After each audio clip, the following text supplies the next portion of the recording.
Hello everyone, good morning.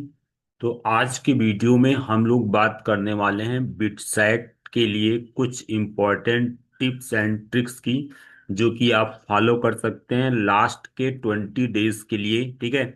तो उससे क्या होगा कि आपकी जो इफिशियंसी है, जिस तरह से आप तैयारी कर रहे हैं, उस पर थोड़ा सा आप और इम्प्रूवमेंट कर पाएंगे। ठीक है। तो हालांकि ये वीडियो थोड़ा लेट आ रहा है, ठीक है, फिर भी आपके पास लगभग 20 डेज का टाइम है, क्योंकि 22 ऑफ जून से आपका बिटसेट का एग्ज़ाम जो है वो स्टार्ट होने वाला है। जो सेकंड फेज है वो 22 से लेकर 26 तक चलेगा, आई थिंक, है ना। तो उसमें क्या क्या इंपॉर्टेंट चीज़ें हैं उसको हम लोग थोड़ा सा डिस्कस करेंगे आज के इस वीडियो में।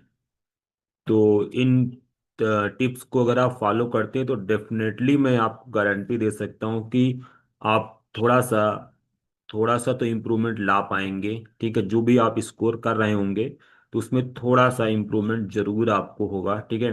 तो ध्यान से इस वीडियो को सुनिएगा। ठीक है। जस्ट हम स्टार्ट करते हैं इसको। ये है आपका बिट्स का। तो सबसे पहला पॉइंट जो मैंने यहाँ पे लिख रखा है कि आपको इम्पोर्टेंट टॉपिक्स पे फोकस करना है। ठीक है। इम्पोर्टेंट और इजी टॉपिक्स पे ये बोल सकते हैं कि आपको फोकस करना होगा। ठीक है। तो देखो, अभी जैसे मैं केमिस्ट्री पढ़ाता हूँ, तो केमिस्ट्री की अगर हम बात करें तो केमिस्ट्री में जैसे आपका मोल कॉन्सेप्ट, ठीक है, तो मोल कॉन्सेप्ट का एक क्वेश्चन तो आना ही आना है। तो मोल कॉन्सेप्ट के जितने फॉर्मूला वगैरह हैं वो आप अच्छे से लिख लें। ठीक है। एक फॉर्मूला सीट बना लें, वो अभी आगे डिस्कस करेंगे। जैसे सेकंड हम बात करें तो आपका पीरियाडिक प्रॉपर्टीज से क्वेश्चन आ ही रहा है। ठीक है। तो पीरियाडिक प्रॉपर्टी जो भी है आपकी, वो आप अच्छे से डिस्कस मतलब तैयार कर लें। जो ट्रेंड्स होते हैं लेफ्ट टू राइट, आपका पीरियड में कैसे वेरी करती है, या up top to bottom group में कैसे पीरियोडिक प्रॉपर्टी चेंज करती हैं, उसको आप अच्छे से तैयार कर लें। नेक्स्ट अगर हम लोग बात करें तो एटॉमिक स्ट्रक्चर से एक क्वेश्चन आपका, एक से दो क्वेश्चन आ सकते हैं। तो एटॉमिक स्ट्रक्चर में जितने भी फॉर्मूले हैं, सारी चीज़ें अच्छे से, कॉन्फ़िगरेशन वगैरह हर चीज़ है ना।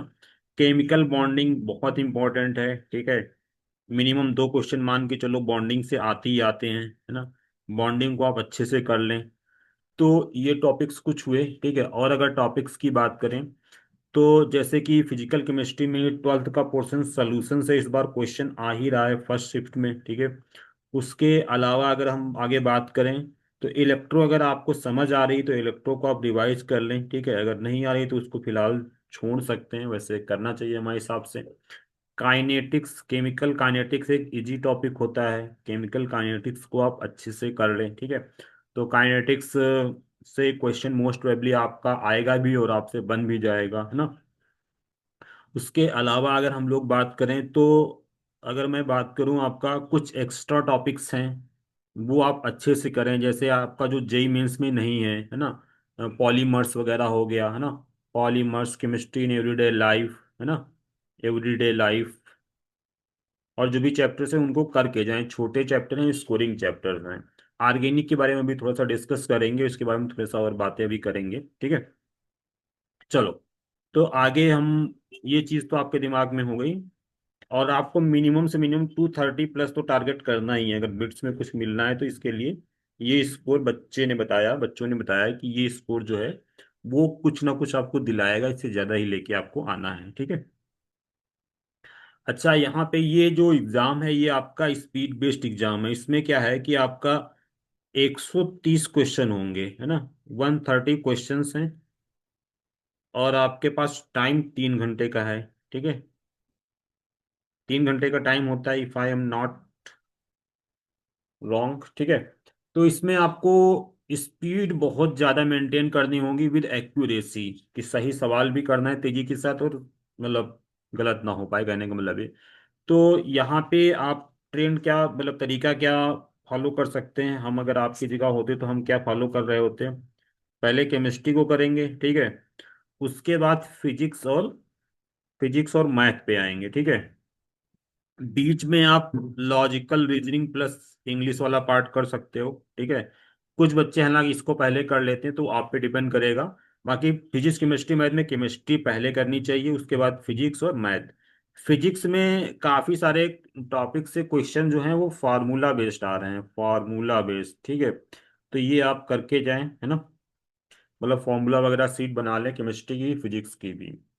अब इसमें क्या है कि जो आपका केमिस्ट्री है वो आप पहले इसलिए भी करना चाहिए क्योंकि जल्दी होती है, साथ में आपको पता होता है केमिस्ट्री का क्वेश्चन आपको समझ आ रहा है तो आप कर देंगे, ठीक है। और फिजिक्स में भी काफ़ी हद तक, बट मैथ में क्या होता है कि कई बार क्वेश्चन को करना ही पड़ता है, कई बार क्वेश्चन को, यानी most of the time question को करना ही होता है, तभी आपको मालूम चलता है, और कई बार क्वेश्चन करने के बाद भी गलत हो जाता है, तो मैथ को बाद में ही करना चाहिए, ठीक है। और एक माइंड सेटअप बना लें कि जैसे आपको, लेट से हम ये बोलते हैं कि आपका मान लेते हैं कि आपको 30 क्वेश्चन यहाँ पे आते हैं, तो आप ये सोच के चलें कि जैसे आपकी केमिस्ट्री अच्छी है तो आप 20 क्वेश्चन का ही टारगेट बनाएं, ठीक है, ताकि आप क्वेश्चन में अगर फंस रहे हैं तो आगे आप बढ़ सकें, ठीक है, टाइम वेस्ट ना हो। फिजिक्स में भी यही कर सकते हैं, 20 क्वेश्चन, ठीक है। और जो मैथ है इसमें आप क्वेश्चन जैसे 40 आते हैं तो इसमें भी 20 क्वेश्चन का ही टारगेट बनाएं पहले, ठीक है, ताकि पहले राउंड में आप तेजी के साथ क्वेश्चन को कर पाएं, ठीक है। शॉर्ट नोट्स बहुत इंपॉर्टेंट है क्योंकि लास्ट के 1-2 दिन में आप शॉर्ट नोट्स से ही रिवाइज कर रहे होगे, ठीक है। तो शॉर्ट नोट्स आप बना लें, ठीक है। शॉर्ट नोट्स का मतलब ये फार्मूला सीट भी हो सकती है। जैसे आप लेट से फिजिकल केमिस्ट्री में बहुत सारे फार्मूले होते हैं, मान लो आयनिक की ही बात करें, हालांकि आयनिक का क्वेश्चन इजी आएगा। आयनिक के बहुत सारे फॉर्मूले होते हैं, आयनिक इक्विलिब्रियम में एक पेज में कोशिश करें सारे फॉर्मूले लिखें, ठीक है। इसके अलावा जैसे सारे चैप्टर्स के आप फॉर्मूला लिख लें, सोल्यूशन के अंदर, सोल्यूशन चैप्टर के अंदर जो भी आपके फॉर्मूले हैं सारे लिख लें, ठीक है। आपका काइनेटिक्स के अंदर जीरो ऑर्डर फर्स्ट ऑर्डर का सारा कुछ लिख लें, ठीक है। तो इससे क्या होगा कि लास्ट मोमेंट पे आप उसको रिवाइज कर पाएंगे, और ये फॉर्मूला सीट आप कहीं पे स्टिक कर दें, चिपका दें, तो ताकि वो आपकी नज़र पड़ती रहे, आपको तैयार होता रहे। फिजिक्स के लिए भी यही काम कर सकते हैं क्योंकि काफी सारे क्वेश्चन जो आते हैं बिट सेट के अंदर वो आपके फॉर्मूला से, मतलब क्वेश्चन आप कर सकते हो, तो ये आप थोड़ा सा मेहनत कर लें तो ये काफी ज्यादा बूस्ट करेगा, ठीक है। और अभी मॉक टेस्ट पे आएंगे, वो करना काफी जरूरी है। देखो फिजिकल केमिस्ट्री का मैंने बता दिया है ना, इंपॉर्टेंट चैप्टर्स भी लगभग लगभग आपको बता ही दिए हैं, है ना। रिडॉक्स वाला थोड़ा कर लीजिएगा, कई बार बैलेंसिंग या ऑक्सीडेशन नंबर्स भी आता है, तो वो चीज़ आप अच्छे से कर लें, ठीक है। ऑर्गेनिक में जैसे नेम्ड रिएक्शन है, ठीक है, तो नेम्ड रिएक्शन वाली चीज़ जो है ये आप कर लीजिएगा, सारी नेम्ड रिएक्शन, ये ट्रेंड है, पूछ रहे हैं। और जो इम्पोर्टेंट टेस्ट हैं, ठीक है, इम्पोर्टेंट टेस्ट हो गए, है ना, फेलिंग टेस्ट, टॉलियन टेस्ट, और इसके अलावा इम्पोर्टेंट रीजन, इसका मतलब कुछ वीडियोस में अपने चैनल में बनाया हूँ, आप देख सकते हैं। 100 रीजन्स थे इम्पोर्टेंट वाले, तो 100 रीजन्स या 100 के आसपास थे, 100 के आसपास थे, ठीक है। वो आप देख लीजिएगा, उसका लिंक भी कोशिश करेंगे इसी वीडियो में आपको दें। और फिजिक्स के लिए सारे फॉर्मूला वगैरह करके आप उसको अप्लाई करें, मॉक टेस्ट के थ्रू भी मॉक टेस्ट डिस्कस कर रहे हैं, ठीक है। अब मार्क टेस्ट की इम्पोर्टेंस क्या है कि जैसे आपका एक तो स्पीड, है ना, जितने भी स्पीड बेस्ड एग्जाम होते हैं उसमें मॉक टेस्ट बहुत ही यूजफुल होता है। अगर आप मॉक टेस्ट नहीं देते हो मान लो, तो क्या होगा कि आपका पक्के तौर पे एग्जाम में क्वेश्चन छूट जाएंगे, तो स्पीड बनाने में काम देता है, प्लस आपको मालूम चलता है कि हाँ हमारी तैयारी कैसी है। तो मॉक टेस्ट दें, है ना, कोई भी आप दे सकते हो, जैसे एक फोडू क्लब का मॉक टेस्ट आप चेक कर सकते हो, ठीक है। मैं जस्ट आपको बता रहा हूँ, आप अपने हिसाब से चेक करें, ठीक है। और उसके अलावा आप अपने हिसाब से ले लें, जैसे वोरा क्लासेज का भी आप एक बार चेक कर लें, शायद प्राइस उनका ज़्यादा हो, जो भी हो, ठीक है। तो आप देख लें अपने अकॉर्डिंग, बट मॉक टेस्ट दें, कम से कम एक मॉक टेस्ट तो देना जरूरी है। और अगर 6 to 7 मॉक्स आप दे सकते हैं इन बचे हुए 20 डेज में, तो ये काफी हेल्पफुल होगा, ठीक है। तो मॉक टेस्ट मेनली क्या है, स्पीड के लिए है, ठीक है, और थोड़ा आपको आइडिया लगेगा, तो वो चीज आप भाई दें, है ना। नेक्स्ट हम लोग बात करते हैं फ्यू मोर पॉइंट्स की। तो इसमें क्या बता सकते हैं, कुछ जनरल जनरल बातें हम आपको बता रहे थे, जैसे कि आप 6 से 7 घंटे की पढ़ाई करें, 6 से 7 घंटे की पढ़ाई करें।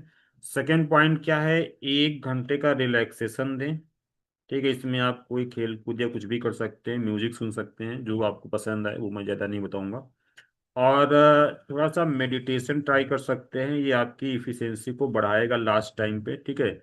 और एग्जाम के दौरान भी आप थोड़ा सा ब्रेक ले सकते हैं, जैसे आपने 1 घंटे किया तो 1 मिनट या आधा मिनट, 30 सेकंड्स का आप क्या कर सकते हैं, बॉक्स ब्रीदिंग कर सकते हैं। इसमें क्या होता है कि आप अपना जो भी ध्यान है वो हटा के थोड़ा सा ब्रेथ पे कंसंट्रेट करें, और अपनी जो ब्रीथ इन हो रही है और ब्रीथ आउट, सांस को अंदर और बाहर करना, इससे थोड़ा सा आपको रिलैक्स होगा। ये बॉक्स ब्रीदिंग आप चेक कर लें, ठीक है। ये बहुत इफिशियंट होती है बॉक्स ब्रीदिंग, और साथ में ये बहुत इजी चीज होती है, तो ये चीज देख लें, है ना।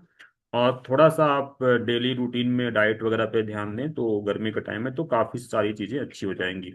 सो दैट्स इट, होपफुली आपको ये चीज़ आपको अच्छी लगी होगी। और लास्ट में मैं आपको बोलना चाहूँगा थैंक यू, और see you again, bye, take care.